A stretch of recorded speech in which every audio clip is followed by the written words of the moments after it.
Morning friend, सादे education में भाई गोविंद कुमार आपका स्वागत करता हूं। आज हम आधुनिक भारत के पार्ट 3 बनाने जा रहा हूं, जिसके अंतर्गत हम लोग पढ़ेंगे बंगाल। बंगाल पर यूरोप कंपनियों का शासन कैसे हुआ। दूसरा, हम लोग बात करेंगे प्लासी के युद्ध के विषय में। और तीसरा, आप सुने होंगे बक्सर का युद्ध, इलाहाबाद की संधि। ये सभी विषयों पर हम आज बारी बारी से बात करेंगे। तो सबसे पहले आप ये देख लीजिए कि आज का मेरा विषय का टॉपिक क्या रहेगा।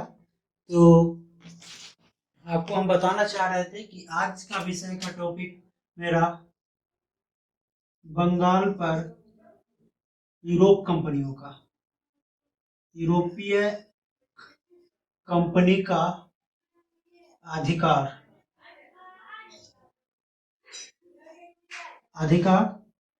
पहला बिंदु।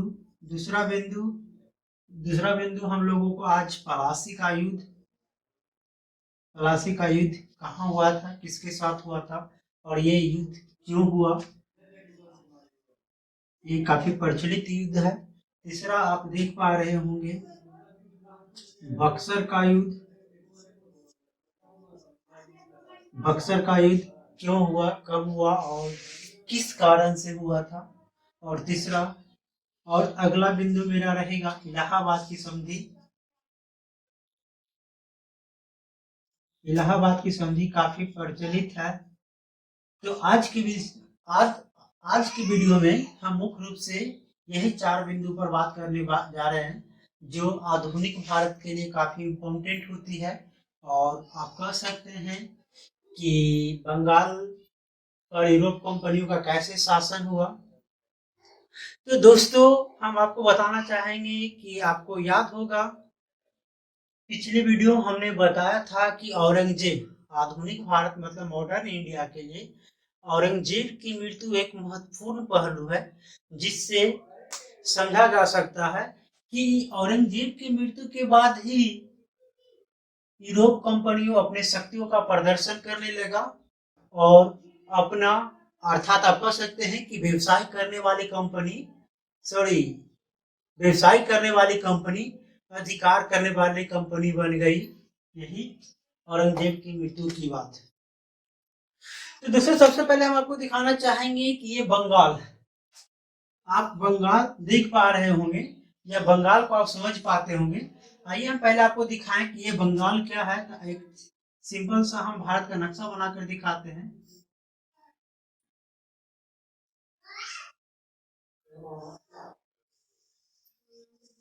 इस प्रकार आप देख लीजिए, सिंपल लाइन में हम आपको दिखा रहे हैं कि बंगाल कहाँ है और क्या है। तो सबसे पहले ये पार्ट जो आप देख पा रहे हैं, यही बंगाल है। ये ऐसे बंगाल, ये जो क्षेत्र आप देख पा रहे हैं, ये बंगाल उस समय एक छोटा राज्य नहीं, बहुत बड़े राज्यों में से आता था। जैसे आप कह सकते हैं कि बंगाल में कौन कौन से राज्य उस समय इंक्लूड हुआ करता था। तो आप देखिए, हम दिखाते हैं कि सबसे पहले तो आपका वेस्ट बंगाल। इस ये जो बंगाल दिखाया गया, इसमें अभी इसका कौन कौन सा स्टेट उसमें शामिल था। तो पहले ये जानिए कि वेस्ट बंगाल एक स्टेट शामिल था। दूसरा स्टेट आप कह सकते हैं बिहार। तीसरा आप कह सकते हैं उड़ीसा।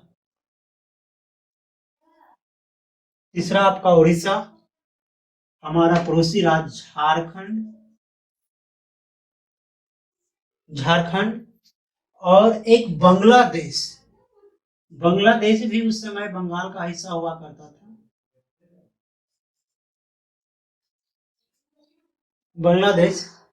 इस प्रकार आप देख पा रहे होंगे कि अभी के इतने सारे क्षेत्र मिलकर बंगाल उस समय बनते थे, मतलब सब बंगाल के अधीन ही हुआ करता था। तो आप जैसा कि देख पा रहे हैं, ये झारखंड, उड़ीसा, वेस्ट बंगाल, ये सभी मुख्य रूप से यूरोप कंपनियों का व्यवसाय का केंद्र बना हुआ था, क्योंकि यहाँ काफी क्षेत्रों में विकास हुआ था। और आज भी आप देख पा रहे होंगे तो कहा गया कि यूरोप कंपनी में भी कोलकाता जो था वह व्यवसायियों का केंद्र होता था। मतलब भारत का अधिकांशतः भाग में व्यापार का आदान प्रदान आप कह सकते हैं या आयात निर्यात मुख्य रूप से कोलकाता से होता था। जैसा कि आप पिछली वीडियो में भी देखे थे कि अंग्रेजों का एक किला बना हुआ था कोलकाता में, जिसको फोर्ट विलियम के नाम से जाना जाता है।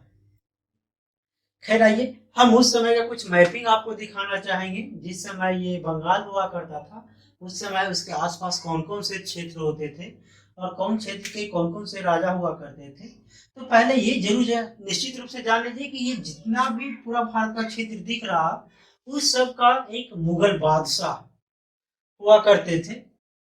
वही मुगल बादशाह के अंतर्गत ही सभी स्टेट, मतलब तभी उस समय का सभी स्टेट उसके अंतर्गत ही चलता था। अर्थात आप कह सकते हैं जिस प्रकार के कि अभी हमारे देश के प्रधान मतलब हेड जो है वो पीएम है और उनके नीचे सभी स्टेट का सीएम, सभी स्टेट के सीएम और उनको हेड एक होते हैं यहाँ पीएम। तो इसी प्रकार उस समय भी दिखाया गया था कि पूरे भारत का संचालन मुख्य रूप से मुगल बादशाहों के द्वारा हो रहा था और अलग अलग क्षेत्रों के लिए नवाब बनाए जाते थे। तो वही एक बंगाल उस समय का क्षेत्र का नाम है, जिसके अंतर्गत वेस्ट बंगाल, बिहार, उड़ीसा, झारखंड और बांग्लादेश का भी कुछ क्षेत्र इसमें शामिल था। अब देखना क्या है कि बंगाल का नवाब, चलिए आइए हम पहले दिखा देते हैं और उस समय कौन कौन सा क्षेत्र थे। तो आप ऐसे देख पा रहे हैं, पिछली वीडियो में दिखाए थे कि ये जो क्षेत्र आप देख पा रहे हैं ये सभी क्षेत्र कहाँ कहाँ, एक सेकेंड,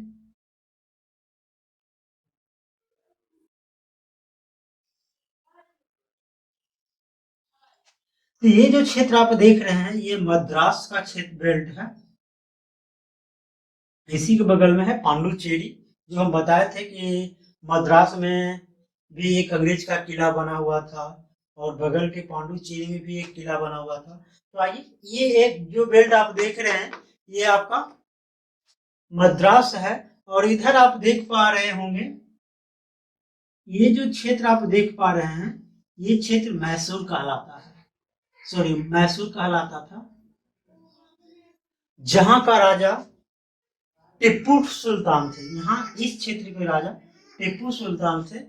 अब इसके ऊपर ये आप देख पा रहे हैं ये आपका है हैदराबाद का निजाम। पिछले वीडियो में भी दिखाया गया था कि ये हैदराबाद का निजाम है और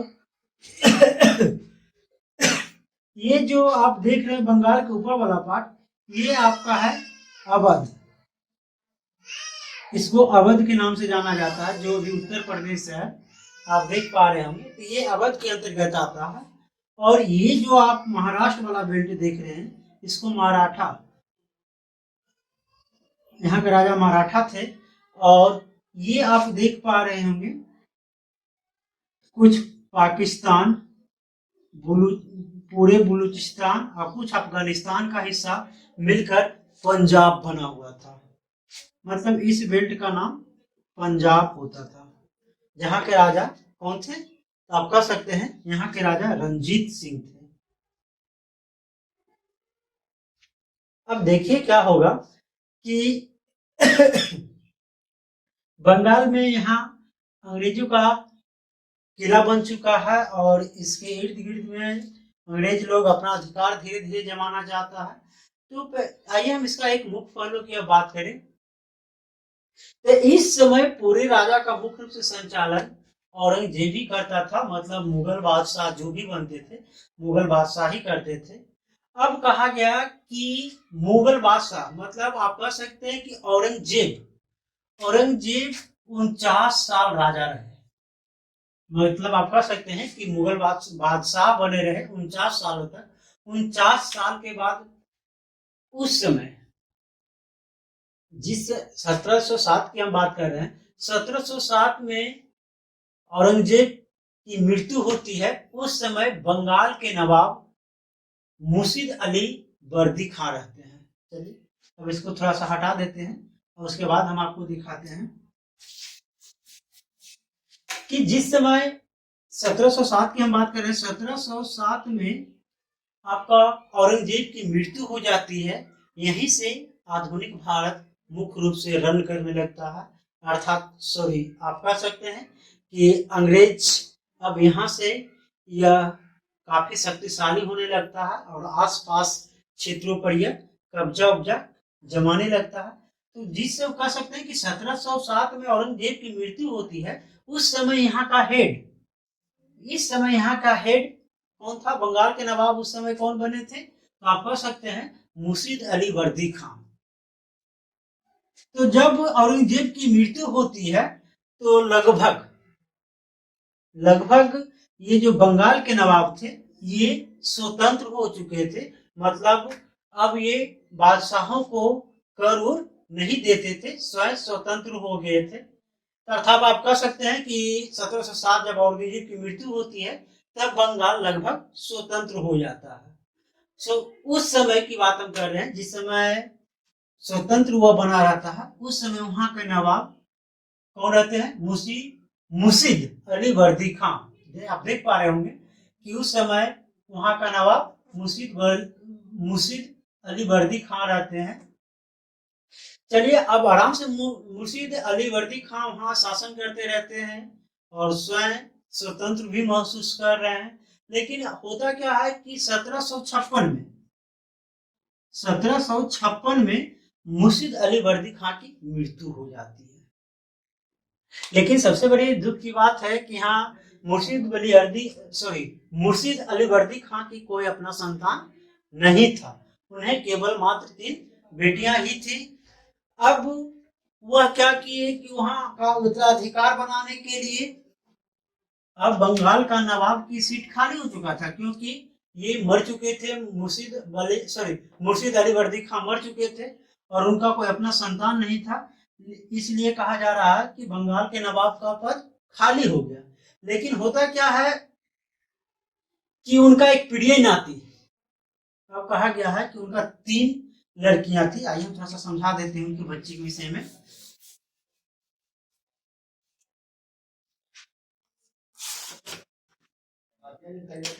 यहाँ आइए हम दिखाते हैं अली वर्दी खान। ये अली वर्दी खान की 3 बेटियां हो रहती हैं। पहला का नाम है घसेटी बेगम,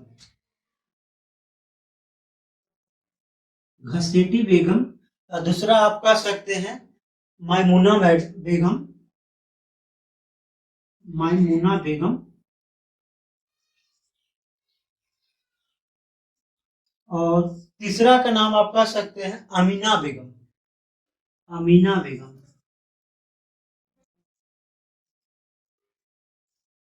तो कहा जा रहा है कि उनकी मात्र ये 3 बेटियां ही थी, लेकिन उनकी उनकी छोटी बेटी जो थी उनका एक लड़का था जिसका नाम था सिराजुद्दौला। सिराजुद्दौला को मुर्शीद अली वर्दी खान काफी मानते थे। इसलिए कहा जाता है कि 1756 में उनके प्रिय नाती सिराजुद्दौला के बंगाल के नवाब बनता है। मतलब आप कह सकते हैं कि वो अपने छोटी बेटी के बेटे को बंगाल के नवाब बना देते हैं। अब कहा जा रहा है कि सिराजुद्दौला वहां के नवाब बन चुके हैं। लेकिन होता क्या है कि अब यहाँ देखिए ये घसेटी बेगम और मैमूना बेगम ये दोनों काफी नाराज रहने लगती है। तो सिंपल सी बात है कि अगर किसी की हकमारी होगी तो वह निश्चित रूप से नाराज होगी, क्योंकि छोटी बेटी को तो पूरा बंगाल ही मिल चुका था और ये 2 को कुछ भी नहीं मिला था। तो इसलिए ये लोग नाराज होकर क्या करती है कि यह अंग्रेजों के साथ जाके मिल जाती है। अर्थात आप कह सकते हैं कि यह जाती है फोर्ट विलियम में दोनों मिलकर और अंग्रेजों से लड़ने के लिए सेना मांगती है। उस समय आप देख रहे होंगे कि अंग्रेज तो यहाँ काफी सेना ला के रखे हुए था। ये जो आप देख रहे हैं कोलकाता में उसका फोर्ट विलियम कोठी था। अब इस कोठी को सुरक्षित रखने के बहाने से वह काफी फोर्स यहाँ रखता था। तो वही फोर्स की सहायता मांगने के लिए ये जाती है। अब यही बात देखिए क्या होता है कि ये दोनों जब अंग्रेज के पास फोर्ट विलियम में जाती है तो इस बात का खबर सिराजुद्दौला को मिल जाता है।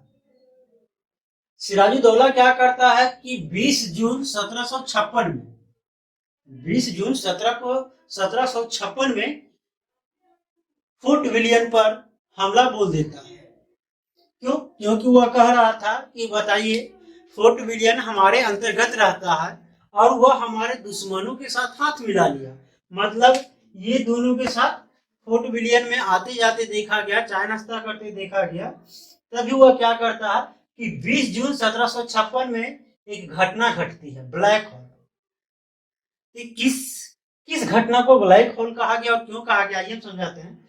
तो कहा जा रहा है कि जब ये दोनों फोर्ट विलियम में जाते हैं, यही चीज सिराजुद्दौला को पता चलता है और सिराजुद्दौला 20 जून 1756 को फोर्ट विलियम पर हमला बोल देते हैं। और करते क्या है कि वहां एक कमरा था, आइए हम दिखाते हैं ब्लैक होल की कहानी, कि वहां एक कमरा था, कहा जाता है 10 बाई 12 का कमरा था, जिसमें लगभग 143 व्यक्ति को, आप देख पा रहे होंगे या कल्पना भी कर रहे होंगे कि 10 बाई 12 का कमरा है जिसमें 143 लोगों को जबरदस्ती डालकर और कमरे को बंद कर दिया जाता है।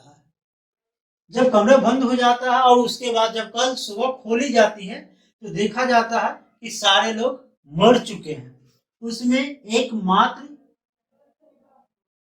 व्यक्ति जीवित थे जो इस घटना का वर्णन करते हैं।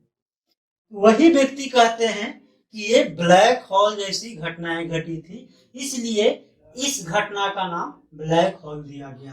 अब आप ही कल्पना कीजिए कि एक 10 बाई 12 के रूम में अगर 150 लोगों को डाल दिया जाए जैसे तैसे करके और उसके गेट को बंद कर दिया जाए तो उसका अंजाम क्या होगा। जब सुबह में गेट खोला जाता है तो एक आदमी जीवित पाया जाता है और वही व्यक्ति इस घटना को ब्लैक होल का नाम देता है। चलिए, तो आप तो यहाँ ब्लैक होल के घटना आप जान चुके कि ब्लैक होल की घटना क्या होती है। अब आइए कहानी पर हम अब और आगे बढ़ाते हैं कहानी को।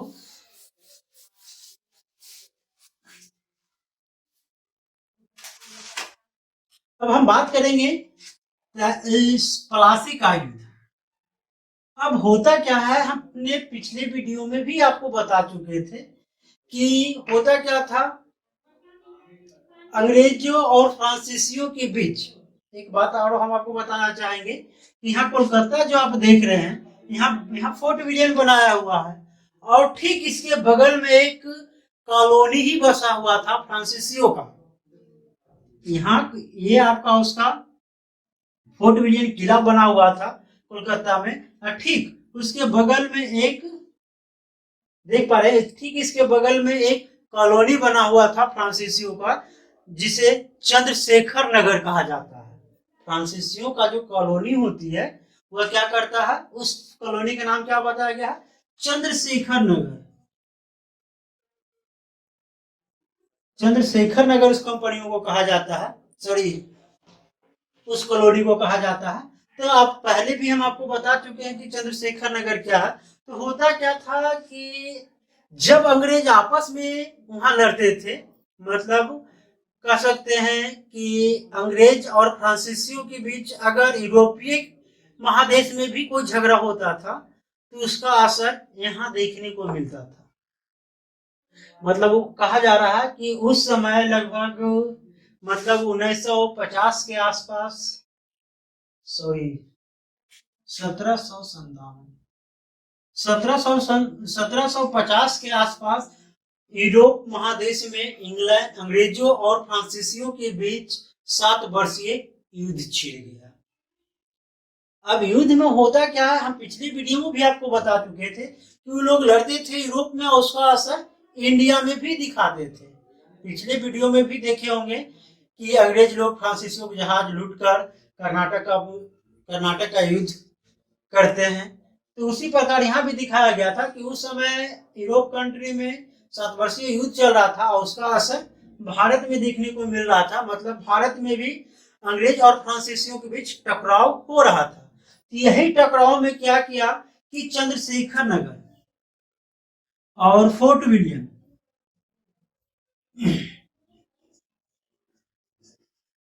फोर्ट विलियम फोर्ट विलियम में अंग्रेजी लोग रहते थे, चंद्रशेखर नगर में फ्रांसीसी लोग रहते थे। ये लोग आपसी तनाव में क्या किया कि सेना बढ़ाना शुरू कर दिया। यहाँ काफी सेना ये लोग बढ़ाने लगे। अब आइए थोड़ा सा कहानी को यही रोकते हैं और उसके बाद यहाँ हम बताते हैं। थोड़ा सा कहानी को हम बैक ले लेते हैं पहले। अब कहा जा रहा है कि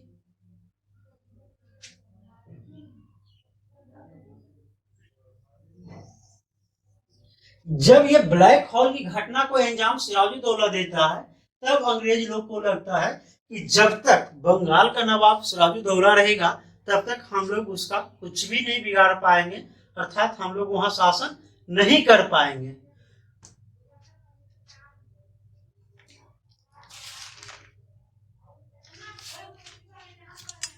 इसलिए अंग्रेज लोग क्या करता है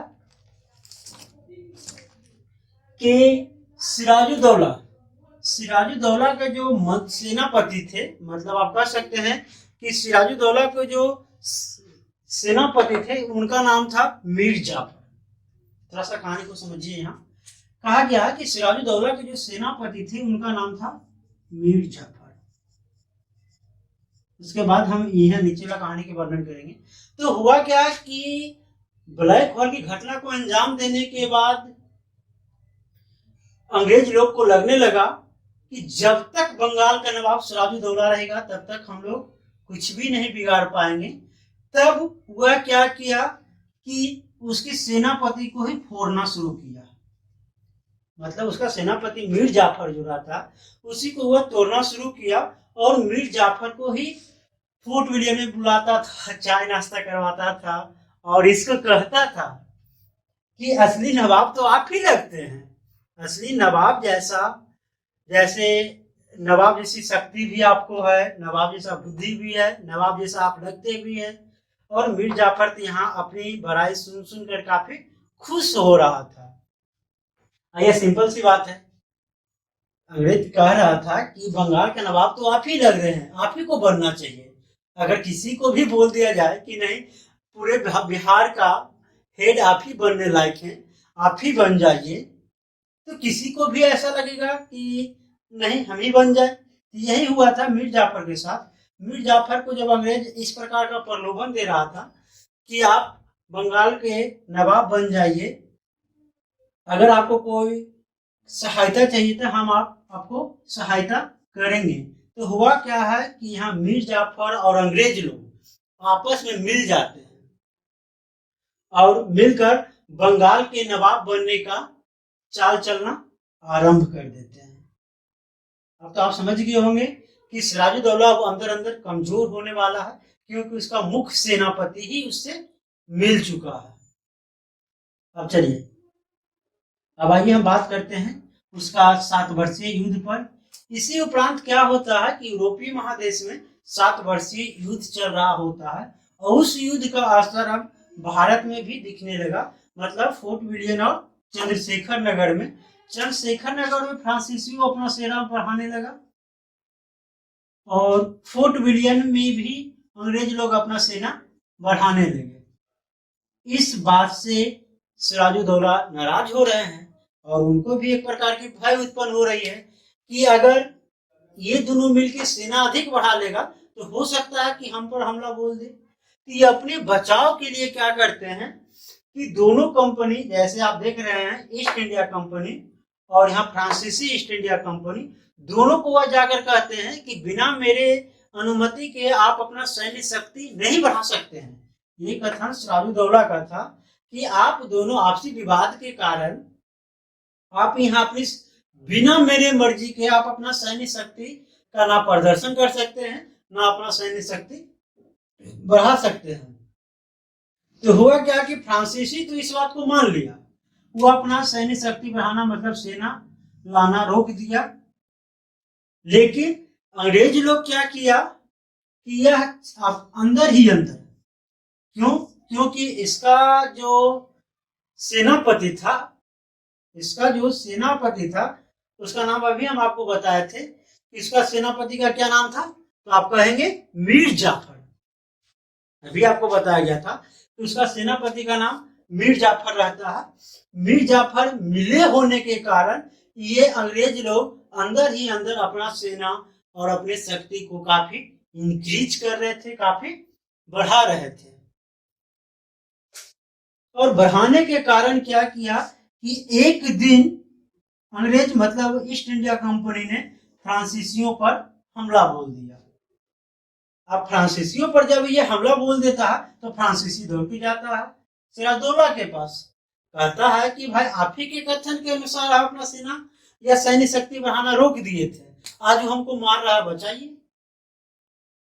अब देखिए क्या होता है कि इसी को बचाने के लिए सिराजदौला वहां से निकलते हैं और कोलकाता के बगल में ही एक कह सकते हैं पलासी गांव है। कोलकाता के बगल में ही एक पलासी गांव है, वहां वो लोग आते हैं और अंग्रेज और सिराजुद्दौला के साथ युद्ध छिड़ जाते हैं। अब आप खुद समझ रहे होंगे इस बात को, क्योंकि सिराजुद्दौला तो यहाँ कमजोर है, क्योंकि अंदर ही अंदर उसका सेनापति मीर जाफर अंग्रेजों के साथ मिला हुआ था। अब होता क्या है कि ये दोनों में काफी युद्ध चलती है। इस युद्ध का ही नाम पलासी का युद्ध कहा गया है। और इसको मेरे ख्याल से युद्ध नहीं कहा जाना चाहिए, क्योंकि ये युद्ध नहीं है। ये तो आप देख रहे हैं कि कितना छला जा रहा है, छलबाजी हो रहा है इस युद्ध में, क्योंकि इसका सेनापति मीर जाफर तो ऑलरेडी अंग्रेजों के साथ मिला हुआ है। यहाँ तो ऑलरेडी पहले ही रिजल्ट क्लियर हो चुका है कि अंग्रेज जीतेगा। तो होता क्या है कि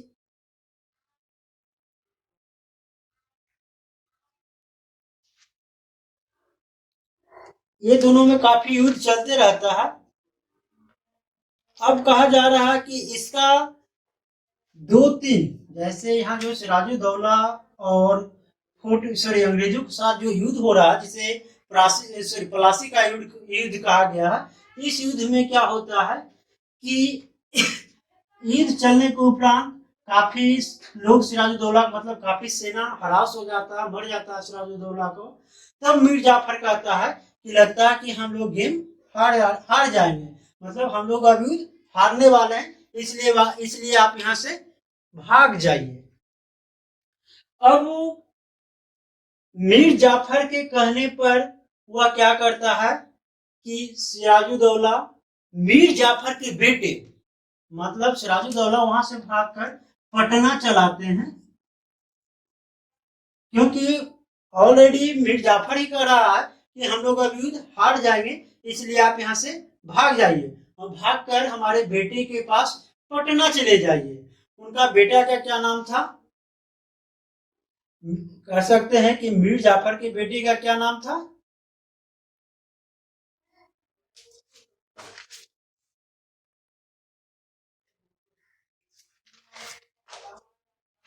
यहाँ आप देख पा रहे होंगे कि मीर कासिम के बेटे का नाम था मीरन, जो पटना में रहता है। सिराजुद्दौला जैसे ही मीरन के पास पटना आता है, मीरन क्या करता है, सिराजुद्दौला का सर काट देता है, काट के उसका हत्या कर देता है।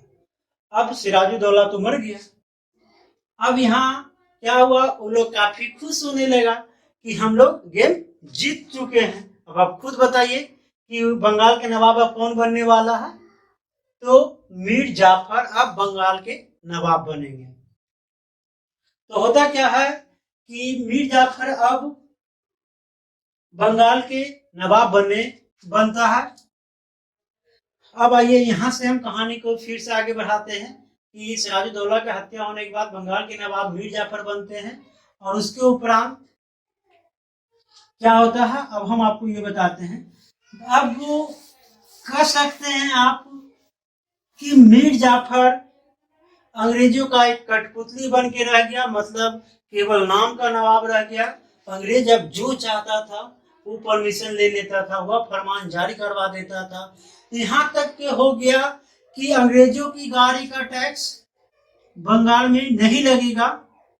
बंगाल मतलब ये इतने क्षेत्र में अंग्रेज की गाड़ियों का टैक्स नहीं लगेगा और भारतीय गाड़ी के साथ टैक्स लगेगा।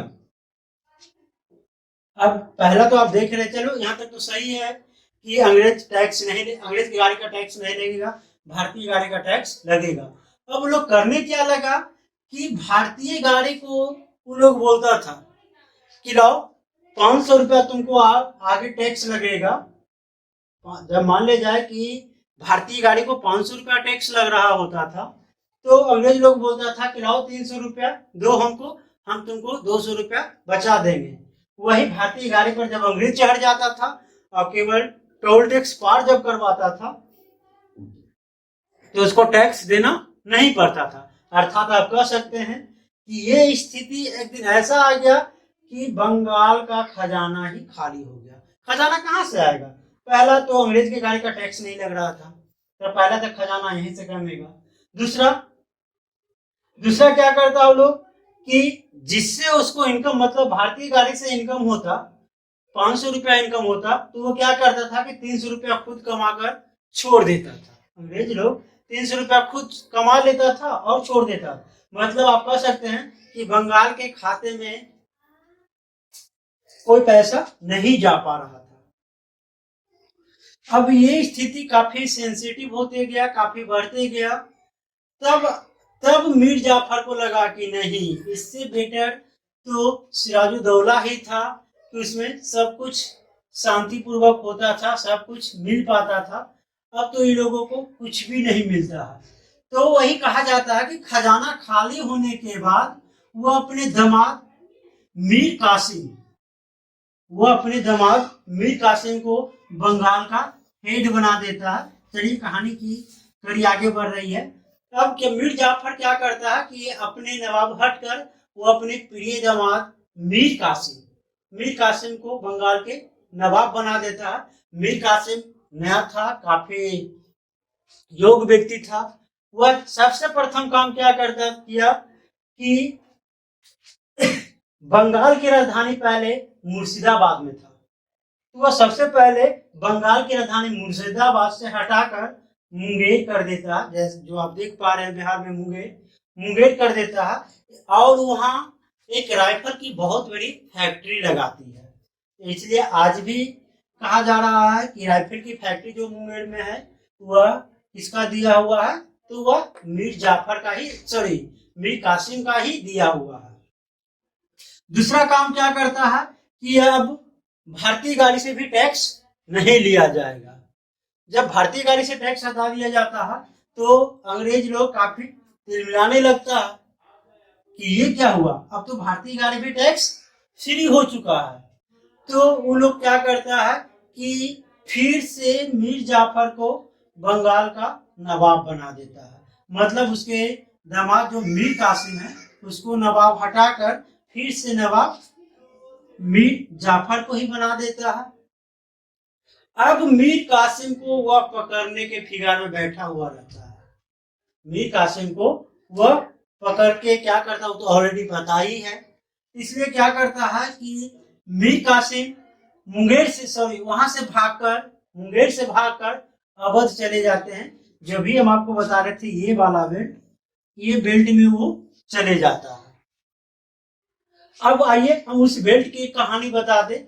ये जो आप देख पा रहे हैं अवध, तो अवध में क्या स्थिति था कि अवध का नवाब उस समय सिराजुद्दौला थे। सिराजुद्दौला नहीं, शुजाउद्दौला।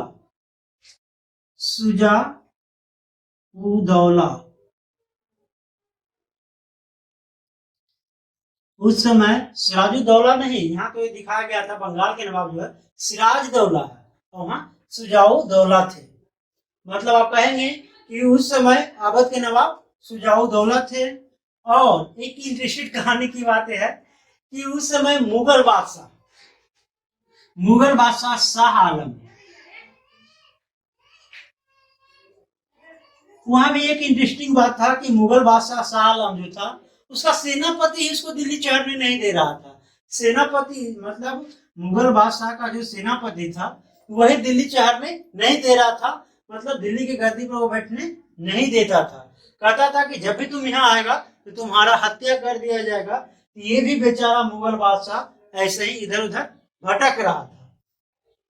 और उसी उपरांत ये भी उस समय अवध में ही था। और तीसरा आप देख रहे हैं भगेरू बादशाह, सॉरी भगेरू नवाब, क्या बताया गया है उसको, मीर कासिम। तीसरा आपका देखेंगे यहाँ, मतलब यहाँ आप कहेंगे मीर कासिम, शुजाउद्दौला और तीसरा शाह आलम। शाह आलम ये तीनों अभी अवध में ही थे। और जब मीर कासिम बंगाल की सारी कहानी को बता रहा था और इंटरनल भी बातें बता रहा था कि अंग्रेज लोग वहां काफी अत्याचार कर रहा है, वहां का सारा खजाना खाली कर चुका है, तो वो लोग क्या करता है कि ये तीनों मिलकर वहां प्रोग्राम बनाते हैं कि बंगाल पर हमला बोला जाएगा। लेकिन मीर कासिम कहता है कि जब वहां का हम नवाब बनेंगे तो आपका कुछ क्षेत्र, जैसे आप देख रहे हैं ये बगल में ही है, इसका कुछ क्षेत्र हम आपको दे देंगे, जैसे बिहार का जो क्षेत्र है वो हम आपको दे देंगे। तो शुजाउद्दौला, लोग किसको नहीं होता है, वही यही नाम पर शुजाउद्दौला उसका साथ देते हैं और तीनों मिलकर युद्ध लड़ने का प्रोग्राम बनाना शुरू कर देते हैं। अब कहा गया कि 22 अक्टूबर 1764, 22 अक्टूबर 1764 को वो लोग युद्ध करना शुरू कर देते हैं। ये युद्ध बक्सर में होता है, मतलब ये तीनों का सेना सम्मिलित रूप से मिलकर अंग्रेजों के साथ बक्सर में युद्ध छेड़ देता है। उस युद्ध को ही बक्सर का युद्ध कहा गया। अब तो आपको कन्फर्म पता चल गया होगा ये बक्सर का युद्ध क्यों हुआ था। तो आप देख रहे हैं कि ये इसमें तो दो भगेरू ही है। ये जो बादशाह आप मुगल बादशाह देख रहे हैं, ये भी भगाया हुआ, क्योंकि इसका सेनापति ही उसको भगा दिया था। ये मीर कासिम, ये भी भागा हुआ था। अब शुजाउद्दौला को लोभ देकर हुआ क्या करता है कि तीनों मिलकर अंग्रेजी सेना के साथ लड़ाई लड़ना शुरू कर देता है। लेकिन अभी हम आपको एक बात और बता दें कि ये लड़ाई के पूर्व अंग्रेजी सेना का नेतृत्व लॉर्ड क्लाइव कर रहे थे। और इस लड़ाई में, ये जो बक्सर की लड़ाई है, बक्सर की लड़ाई में अंग्रेजी सेना के नेतृत्व हेक्टर मुनरो कर रहे थे। मतलब इस समय अंग्रेजी सेना का नेतृत्व करने वाले बदल चुके थे। और बक्सर के युद्ध में आप कह सकते हैं, यहाँ दिखाया गया, देखिए कि अंग्रेजी सेना के नेतृत्व हेक्टर मुनरो कर रहे थे और युद्ध जीत भी जाता है। होता क्या है कि जब ये तीनों सम्मिलित सेना अंग्रेजों के साथ युद्ध करना शुरू करती है, जिस युद्ध को बक्सर के युद्ध के नाम से जाना जाता है, और ये सब काफी इंपॉर्टेंट भी है, फिर भी यह अंग्रेजी सेना के सामने परास्त हो जाती है और हार जाता है। हारने के उपरांत क्या करता है कि मीर कासिम तो फुर्र हो जाती है, मीर कासिम वहां से भाग जाता है। बच गए बेचारा शुजाउद्दौला और शाह आलम, मुगल बादशाह। अब आइए हम कहानी को थोड़ा सा एक कड़ी और आगे बढ़ाते हैं। कहा जाता है कि ये जो बक्सर के युद्ध में मीर कासिम भागता है, तो अब बेचारा कहाँ गया किसी को पता नहीं चला। लेकिन कुछ इतिहासकारों का मानना है कि मीर कासिम दिल्ली में भीख मांगते हुए मर गया। मतलब इतना दिन खराब हो गया कि नवाब को भीख मांगना पड़ा। तो कुछ इतिहासकारों का कहना है कि नहीं, मीर कासिम वहीं युद्ध में शहीद हो गया था। अब मीर कासिम तो भाग गया या शहीद जो भी हो गया, अब बच गए बेचारा शुजाउद्दौला और शाह आलम। अब आइए, इसको हेक्टर मुनरो पकड़ के पूछता है, बोलिए अब क्या किया जाए, मार दिया जाए या छोड़ दिया जाए। ये लोग गिड़गिड़ाने लगा कि नहीं भाई, हमको अब छोड़ दिया जाए। तब हेक्टर मुनरो कहता है, हेक्टर मुनरो जो अंग्रेजी सेना के नेतृत्व कर रहा था, तब वह कहता है तब हर्जाना भरना पड़ेगा। तब कुछ लोगों का कहना है कि लगभग 50 लाख रुपया का हर्जाना लेकर उन लोगों को छोड़ देता है। मतलब आप कहेंगे कि ये जो मुगल बादशाह सॉरी शाह आलम जो है वह 50 लाख रुपया का हर्जाना भरता है, तब ये दोनों को छोड़ दिया जाता है। अब यहाँ से कहानी की कड़ी बदल जाती है। हेक्टर मुनरो अब यहाँ से चला जाता है। मतलब हेक्टर मुनरो बस बक्सर के युद्ध में ही केवल अंग्रेजी सेना के नेतृत्व कर रहा था, उसके बाद वह पुनः फिर वापस चला जाता है। अब होता क्या है कि फिर से यहाँ दिखाया गया है कि पुनः लॉर्ड क्लाइव आता है। मतलब अंग्रेजी सेना का नेतृत्व मतलब उसका जो हेड है वह लॉर्ड क्लाइव फिर यहाँ आता है और क्या करता है कि फिर से ये दोनों को पकड़ता है। क्योंकि होता क्या है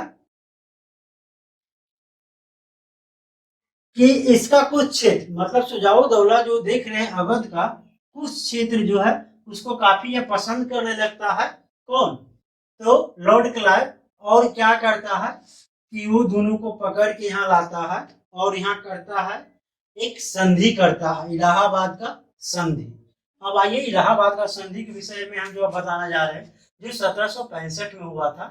तो इस संधि में क्या होता है, तो लॉर्ड क्लाइव यहाँ आने के बाद पूछता है कि शाह आलम जी आप ये बताइए कि आप मुगल बादशाह होते हुए भी आप कुछ नहीं कर पा रहे हैं, तो चलिए एक संधि करते हैं। उसी संधि को इलाहाबाद की संधि कहा गया। इसमें क्या क्या होता है आइए हम आपको बारीकी से बताएंगे। तो होता क्या है कि लॉर्ड क्लाइव शाह आलम को लोभ देने लगता है, कहता है कि आप मुगल बादशाह हैं तो ऐसा काम कीजिए आप जाइए बिहार और अपना राज्य अभिषेक कीजिए। तो आप सुने होंगे कि मुगल बादशाह शाह आलम का राज्य अभिषेक बिहार में ही होता है। अब राज्य अभिषेक कराने के बाद क्या होता है, राज्य अभिषेक होने के बाद वह एक फरमान उससे जारी करवाता है कि यहाँ का सत्ता का दीवानी हम लेंगे। देखिए यहाँ क्या है, एक बात बता देना चाह रहे हैं कि शाह आलम को ये जो लॉर्ड क्लाइव दिखाया बताया गया है, लॉर्ड क्लाइव उसको लोभ देता है कि बताइए अभी आप मुगल बादशाह हैं और आपको कुछ भी नहीं मिल रहा है, आप मुगल बादशाह हैं फिर भी आपको कुछ नहीं मिल रहा है। आप ऐसा कीजिए कि आप राज्य अभिषेक कीजिए, हम आपको दिल्ली पहुंचाएंगे, मतलब दिल्ली की गद्दी पर बैठाएंगे और 26 लाख वार्षिक किराया पर, ये जो बताया जा रहा है कह रहा है कि 26 लाख वार्षिक किराया हम आपको देंगे, बंगाल वाला क्षेत्र हमें दे दीजिए। तो वही करता है कि लॉर्ड क्लाइव बंगाल वाले क्षेत्र को 26 लाख वार्षिक किराया पर ले लेता है और ये मुगल बादशाह जो है शाह आलम इससे एक लिखित फरमान ले लेता है कि इस क्षेत्र का सत्ता का दीवानी मतलब आप समझते होंगे, मतलब कर वसूलने वाले जो होते हैं उसे सत्ता का दीवानी कहा जाता है। तो वही कर वसूलने की जिम्मेदारी ले लेता है 26 लाख के वार्षिक किराया पर। क्यों? यहाँ देखिए क्यों है, एक बात हमेशा याद रखिए, अगर ये लोग चाहता तो इसको भगा के भी वसूल सकता था, लेकिन इसको पता है कि यहाँ के नागरिक हमें एक पैसा भी नहीं देगा, वो भी कर के नाम पर। क्यों? क्योंकि आप भी नहीं देंगे। अगर मान लिया जाए आपसे लोग कहे कि लाइए 1 रुपया डेली लाइए या 5 रुपया वार्षिक ही दीजिए, तो आप पूछिएगा क्यों दें, इसलिए दें, नहीं देंगे। तो आप क्या कर सकते हैं, पूरे नागरिक के साथ तो कुछ किया नहीं जा सकता। तो होता क्या है कि इसीलिए, क्योंकि हम पिछले वीडियो में भी आपको बता चुके थे कि डुप्ले हर राजा के राज्य को वो छीनता था, बट करता क्या था कि अपने वहां का हेड नहीं बनता था। वही फार्मूला का अप्लाई कर पिछले वीडियो में भी हम बताएं कि डुप्ले का फार्मूला ही अंग्रेज लोग अप्लाई करेंगे और उसका काफी लाभ लेंगे। तो होता क्या है कि वही डुप्ले का फार्मूला लागू करता है और बंगाल का हेड खुद नहीं बन रहा है, बंगाल का हेड वो कभी नहीं बनता, इसलिए वह क्या करता है कि मुगल बादशाह को राज्याभिषेक करवाने के बाद एक लिखित फरमान जारी करवा लेता है कि इस एरिया के सत्ता का यजमानी हम होंगे। उसके बाद आप कह सकते हैं कि 1765 से बंगाल में द्वैत शासन चलने लगा। द्वैत शासन मतलब आप समझ रहे होंगे। आइए हम थोड़ा सा आपको बता दें कि द्वैत शासन क्या होता। तो आप जैसा कि देख पा रहे हैं कि 1765 में द्वैत शासन मतलब दो लोगों का शासन। मतलब ये आप देख पा रहे हैं तो ये क्या है, बंगाल का हेड ऑलरेडी कौन बना हुआ था, मिर्जाफर। वहां का हेड मिर्जाफर को बनाया गया। और ये परमिशन कौन दे सकता, नवाब की ये हिम्मत नहीं है कि ये कर वसूलने का हिम्मत देगा। तो वह क्या करता है कि यहाँ जो मुगल बादशाह शाह आलम थे उससे वह उससे ही लिखित फरमान जारी करवा लेता है। इस एरिया का कर वसूली हम करेंगे। अब देखिए क्या होता है कि जब यहाँ का हेड ही, जब पूरे भारत का हेड ही कर वसूलने के लिए आपको दे दिया जाए, एक सिंपल सी बात से हम आपको समझाते हैं कि अगर मान लिया जाए अभी आप जाइए और बोलिए कि 5 रुपया का रंगदारी हमको दीजिए, तो आपको कोई भी व्यक्ति नहीं देगा। 10 रुपया भीख में दे सकता है, लेकिन 5 रुपया 1 रुपया भी रंगदारी के रूप में वो आपको नहीं देगा। तो होता क्या है कि जब आप क्या करेंगे कि बिहार सरकार से ही परमिशन अलाउड करवा लेंगे। बिहार सरकार को बोलेंगे कि आपको हर साल हम 50 लाख देंगे, बाकी इस एरिया से पूरा कर वसूली हम ही करेंगे। अगर सरकार मान लेती है तो क्या करेगा कि जब आप वसूलने आएंगे तब आप यहाँ बोलिएगा कि भाई लाइए ढका कैसे पड़िए। अगर मान लिया पूछा क्या चाहिए तो आप बोलिए कर लाइए। कर आप मांगेंगे ना, जब आप कर लेंगे, कर उससे मांगेंगे तो अगर नहीं भी देने को चाहेगा तो आप यहाँ कह भी सकते हैं कि अगर आप नहीं देंगे तो हम सरकार को कैसे वहन करेंगे, हमको सरकार को देना होता, हम कहाँ से देंगे। अर्थात इस प्रकार जब सरकार आपको अनुमति दे देगी तब आप आसानी से कर वसूली कर पाएंगे। अब यहाँ बात था द्वैत शासन का, तो अंग्रेज लोग देखिए कितना होशियार है। वह हेड नहीं बनता है, वह क्या करता है कि हेड जो रहता है वह बंगाल के नवाब को दे देता है प्रशासनिक इकाई। मतलब बंगाल में जो भी प्रशासनिक इकाई होगा, मतलब लड़ाई झगड़ा मारपीट वगैरह ये सभी का प्रधान वहां के नवाब बनते हैं। और उस क्षेत्र का वित्तीय प्रधान, मतलब कर लेना देना लिखित लेखा जोखा जो भी होगा उसका प्रधान वह खुद बन जाता है ईस्ट इंडिया कंपनी। तो दोस्तों इस प्रकार से ईस्ट इंडिया कंपनी जो व्यवसाय करने वाली कंपनी थी वह आप